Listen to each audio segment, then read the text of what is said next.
การจากกระทรวงการต่างประเทศพันธทานทองลุ้นศรีสุริตประธานประเทศแห่งสาธารณรัฐประชาธิปไตยประชาชนลาวจะเดินทางเข้าร่วมกองประชุมองค์การร่วมมือเซี่ยงไฮ้บวกคู่ร่วมเจรจาในวันที่31สิงหาหาวันที่1กันยายน2026ที่บิเกกเกียร์กิสถานและเยี่ยมยามสาธารณรัฐกาซัคสถานอย่างเป็นทางการในวันที่3หาวันที่4กันยายน2026พันธทานทองลุ้นศรีสุริตประธานประเทศแห่งสาธารณรัฐประชาธิปไตยประชาชนลาวจะเดินทางเข้าร่วมกองประชุมองค์การร่วมมือเซี่ยงไฮ้พวกคู่ร่วมเจรจาในวันที่31สิงหาหาวันที่1กันยายน2026ที่บิเกกเกียร์กิสถานหลังจากนั้นโดยตอบสนองตามการเสื้อเสริญของพันธทานกาซิมโจมาสโตกาเยฟ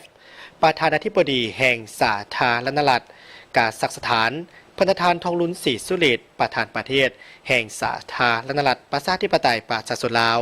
จะนำพาคณะผู้แทนขั้นสูงของสาธารณรัฐประชาธิปไตยประชาชนลาวเดินทางเยี่ยมยามสาธารณรัฐกาซัคสถานอย่างเป็นทางการ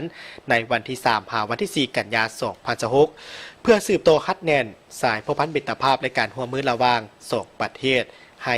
ยืนยง